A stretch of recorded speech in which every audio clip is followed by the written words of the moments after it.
orange drink effect. If you haven't heard about it, let me tell you the story. I went up and I visited my cousin Bob up in Chicago. And he's been in advertising off and on for the last 20 years. And he had a project for Sunkist. Sunkist was coming out with a new orange drink at the time, and they wanted him to do some market research. And so he said, sure, $10,000. He said, fine. So he got some Crush orange soda, which he described as the worst tasting, gag-you-in-the-mouth orange drink on the market. It was really bad. He took some of that orange drink and he put it in a small little cup, and he marked it Crush. Then he took the same orange soda, same Crush, he put it in another little cup. He left that plain. Again, he took the same drink and he put it in another cup, and he marked it Sunkist. So we've got the same drink in 3 different cups, one marked Crush, one plain, and one marked Sunkist. So we have hundreds of people take this little test, and they had to describe, what did you think of this soda, what do you think of this drink? He said in 90% of the cases, the people who tried Crush thought it was the worst tasting thing. Oh, you shouldn't even be serving this. Oh, it's nasty. When they tried the milk cup, they said, well, it's okay, certainly nothing special, but when they tried the Sunkist, yeah, now this is what orange drink ought to be like. Now, when he told me that story, I was a little incredulous, because how could this be? I knew he wasn't lying to me, but how could educated... Oh, yeah, that's the trick. Educated. These were not educated people. These were the lowlife, the scum, the postal workers, the mailmen of the world. Yeah, that's the reasoning.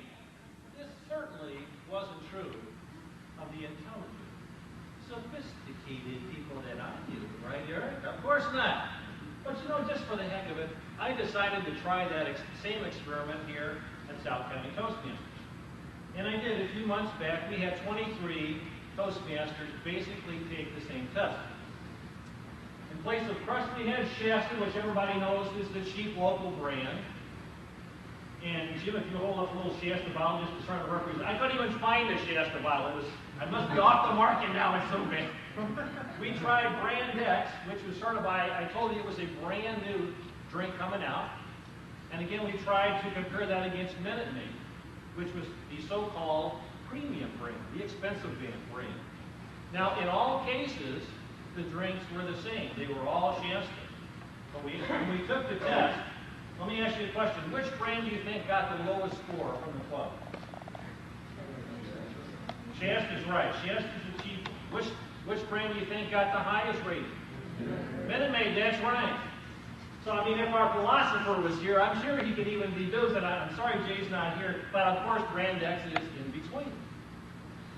What I was thinking about this, it's so amazing, because the reality is every drink was the same, but because our belief was Minute Maid is better than Shasta, our perception was, our taste was, Minute Maid tastes better than Shasta. So I said, man, this belief stuff is very powerful. I'm going to have to think about it. Go ahead, give me a seat. Actually, that's one word that I don't like to use. In fact, Jay talked about belief. He talked about belief and believing. And let me tell you why I don't like to use those words. Because if you look in the dictionary, it says belief, a feeling that something is real or true. Now, it doesn't have to be true, but as long as you feel it's true, then it's a valid belief. Aliens landed in Roswell, New Mexico. I saw the guy on TV. I believe it. Right, Brent? Yeah. Elvis Presley's alive in Kentucky. He's working at a donut store. I believe that. Inquiring minds want to know, even if they have to sort of make it up. You can't discuss any topic intellectually with these people because their ideas are based upon belief, not upon fact or thought. Consumer advocate Ralph Nader, he says about 99% of the information that comes to us says, don't create, obey, do what you're told, trust me, just believe me. He said when he was 10 years old, his father asked him the question. He said, Ralph, what are you going to do today? Are you going to think? Or are you going question I have for you tonight, serious as it is, what are you going to do today? What are you going to do tomorrow? Think or believe? You know, I emphasize that point because in one day, one 16-hour period, I had 4 specific instances, 4 times in one day, where these people's beliefs were so nutty, so wacko, that P.T. Barnum would be proud of that statement. Remember what he said? There's a sucker born every minute. Let me give you my stories.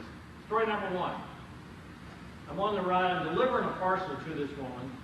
I start talking to her, and it turns out it's a cleaning product called Quick and Clean. Has anybody ever bought that? Boy, I hope not.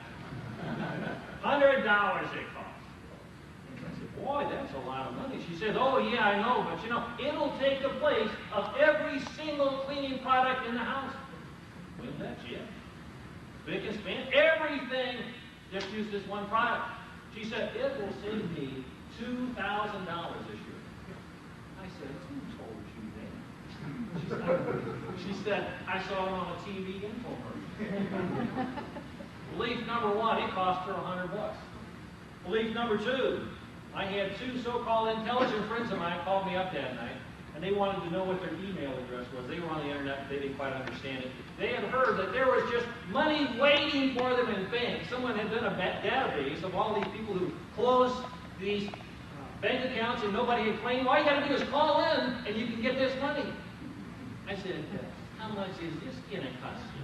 He said, oh, it's $20 for 3 states. Oh, man, you multiply that out, and it could be a nice chunk of money. I said, who told you this? She said, oh, I know it's true. We saw it on Oprah. Why, she's got power.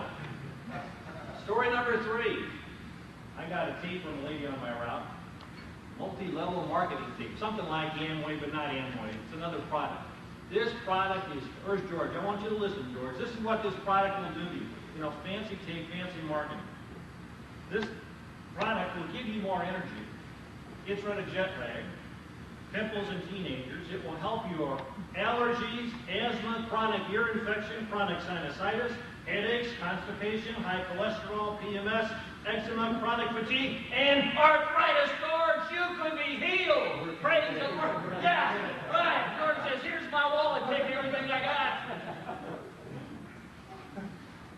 This belief will only cost you $500 a year, a little bit more. And finally, story number 4. I'm listening to the radio, and this man makes a claim. He says, I was cured of tuberculosis through the power of Christian Science prayer.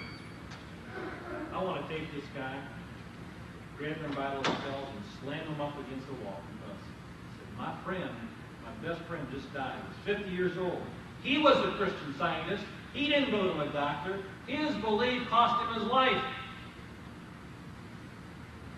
My friend P.T. Barnum was wrong. There isn't a sucker born every minute. There's a sucker born every second. This small sample of people. But instead of just believing, they could have saved themselves hundreds of dollars. My friend would be alive today. I'd like to close with a quote from Ralph Nader once more. What are you going to do today? What are you planning to do tomorrow? Think